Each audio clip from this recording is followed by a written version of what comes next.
An average man gets stuck alone on the moon's space station as asteroids hit Earth. As the only survivor left, he finds ways to diverge from his loneliness, unaware that things aren't what he thinks. Yue goes to a job interview to be an engineer at the moon's space station despite his average records, justifying that he intentionally built himself to be mediocre. The interviewer hires him as maintenance personnel instead, and he soon finds himself in a rocket to the moon. Mars's gravitational pull ceases, and one of its asteroids, Pi, turns its course to Earth. To prevent the disaster, people created the United Nations Moon Shield, or UNMS, project to use the moon as Earth's shield. They fortify the moon's space station, create a helium-3 superweapon called Cosmic Striking Hammer to destroy Pi, and use the moon's gravitational pull to attract the remaining debris to protect Earth. After 8 years of implementing the plan, UNMS succeeds, and Earth is deemed out of danger. The crew celebrates their breakthrough and prepares to return home. While everyone anticipates returning to their everyday lives, Yue plans to confess his love to Xing, their commander. Yue hurries to meet her, but everyone scampers away except him, who's captivated by her beauty. Elated for being together with his love, he hurries to his room to prepare his confession. He puts on his headphones and jams to music. Simultaneously, Zhu, Xing's right-hand man, informs the commander that a solar storm caused their weapons to swerve from its original path, so the debris will collide with the moon in less than 30 minutes. Xing announces an emergency evacuation as the space station is within the range of the impact. As everyone heads to the space shuttles, Yue finishes his love letter and practices expressing his love for the commander, miserably missing the warning alert on his room monitor and the view of the space rovers rushing to the shuttles. Finally, Yue sees the first shuttle leave, so he rushes to ride the rover to catch up with the crew. With 7 minutes left, he feels relieved that 6 shuttles remain, but 5 launch simultaneously, leaving only 1. With 3 minutes left until the asteroid impact, Yue contacts his team, but communication lines are down, so he yells in frustration, asking the staff why they can't see his empty seat. Unfortunately, his seatmates have stiff necks and sit looking away from his empty chair. Yue drives to the shuttle despite the huge crater ahead and falls into it. He desperately climbs and sees the last shuttle leave. The asteroid debris hits the moon, and the man runs for his life. He plans to hide on an asteroid crater, thinking it won't be hit twice, but another piece of debris lands exactly there, so Yue is blown away. As he faints, a huge asteroid fragment passes by. He awakens moments later and yells in frustration. To console himself, he declares it's not difficult to spot him from Earth. Unfortunately, the massive asteroid debris hits Earth, and he watches as his home planet gets destroyed. For 6 days, he tries to contact Earth through all communication channels but fails. Fortunately, he has enough supplies in the space station to last his lifetime. Afterward, he holds a funeral for everyone who has perished. Then, he decides to fulfill his heart's desires before leaving the world. One of these is spending time in Xing's room, so he inputs the lock code but fails. Another is to go moon surfing, which ends miserably as he stumbles and rolls over. Yue resumes his mission of entering Xing's room and scribbles all possible passwords on the door. After a long time, he successfully moon surfs and erases Armstrong's footprint. Losing his patience in opening Xing's door, he blows it off with an explosive and finally succeeds. Soon, he grooms himself on his date with his beloved as he attaches Xing's picture to a chair. As he prepares the ketchup, it splats on the picture's nose. Therefore, he takes the chance to lick it off, imagining his beloved. Unbeknownst to him, the UNMS crew watches from their new headquarters through the surveillance cameras. They turn their heads while the commander freezes on the spot. She remains poker-faced, and Zhu offers her water, reassuring her that only people in the room can see this. She gulps it before the man can warn her that the water's boiling. She remains deadpan as she checks if they can communicate with Yue.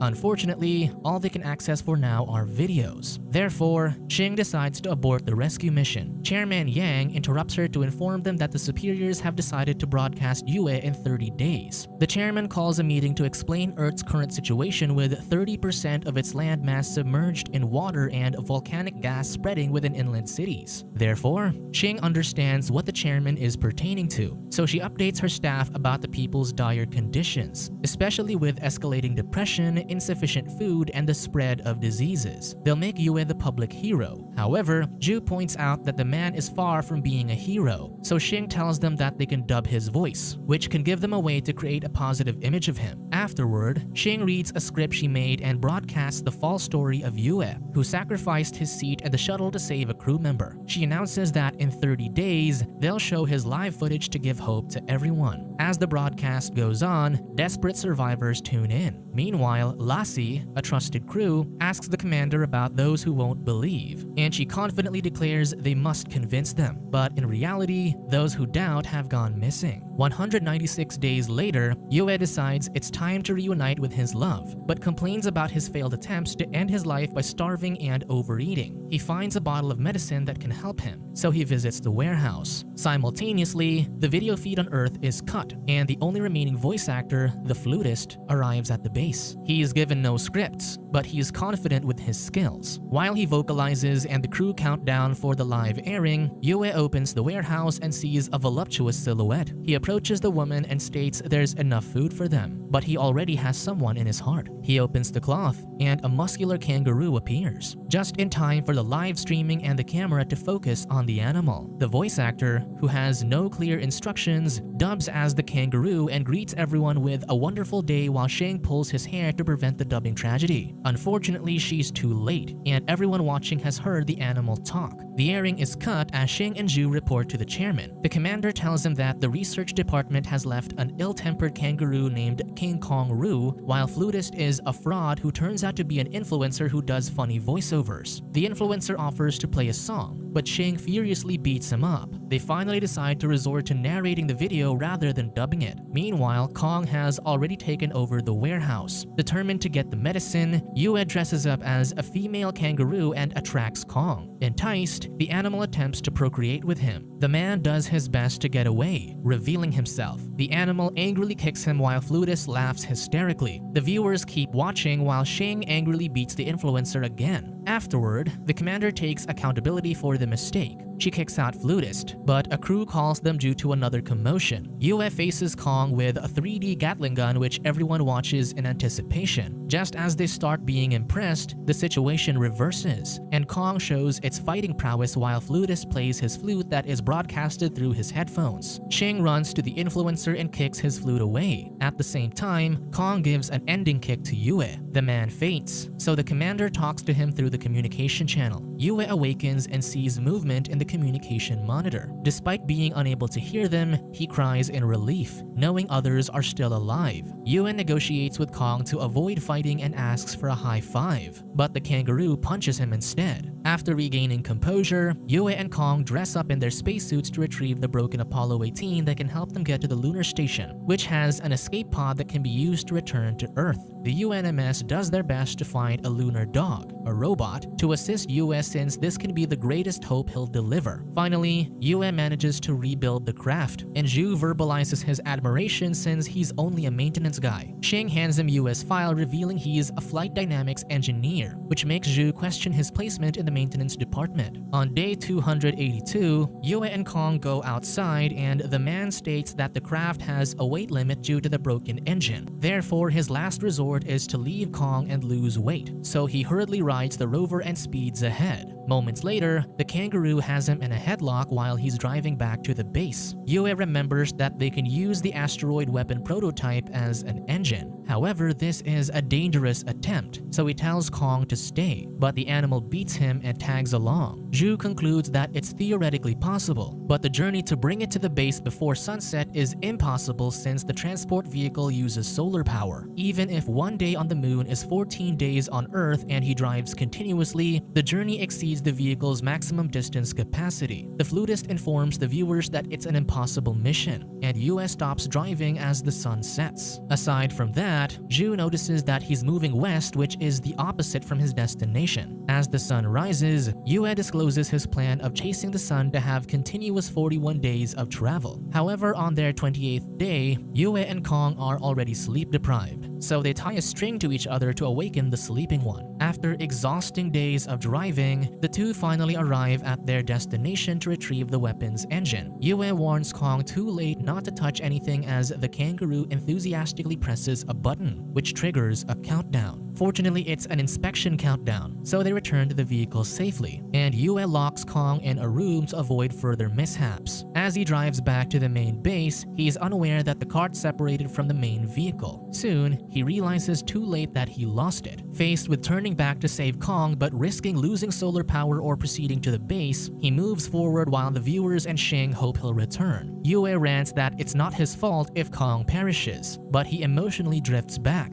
throwing all reasoning which solicits approval from everyone. He retrieves the cart and opens the door as Kong licks him gratefully. He jokes that he takes punches better, so the animal gives him one. Unfortunately, all computations suggest they won't be able to make it back. Flutus proclaims they can't give up, and Xing commands everyone to track the vehicle as they hurry excavating the lunar dog that can give them the batteries to drive back to the base. With 142 hours left for the sun, Yue drives 53 hours without sleep. Unfortunately, the dreaded sunset arrives, and the vehicle switches to battery mode, giving them another 5 hours. Finally, the lunar dog is out to find them, but due to Yue switching to power saving mode, UNMS can't track their location while the cabin turns frozen. Unfortunately, the battery runs out, and the vehicle stops 55 kilometers from the base. They wear their spacesuit, which can last them 5 hours outdoors, so Zhu volunteers to pilot the lunar dog as it has to jump over a crater to save time. However, its light turns red and falls into the cliff instead, disappointing everyone. Meanwhile, Yue and Kong sit on the ground while the man sentimentally states that he doesn't want to be a star when he perishes because he'll be far from the one he loves. He reminisces his memories of Xing, but realizes that Kong is not by his side as the kangaroo chases the reflection of his compact mirror where his beloved's picture is placed. He creates a kangaroo sled and uses light to attract Kong to race. UNMS celebrates as a trained kangaroo can reach 30 kilometers per hour on the moon. Yue panics initially due to Kong's speed, but his moon surfing practice turns useful. As they face a cliff, Yue urges his partner to move forward, but since the gap to the other side is far, he removes the cover of the nitrogen tanks he attached to Kong's reins, and they successfully reach the other side. Everyone celebrates their success, leading to the people regaining their hopes. Soon, the survivors build better relationships and start anew. Yue receives Nobel Prize in Chemistry, and the chairman receives it on his behalf. Xing informs the chairman that the communication channels will be restored in 3 months, and they can contact Yue.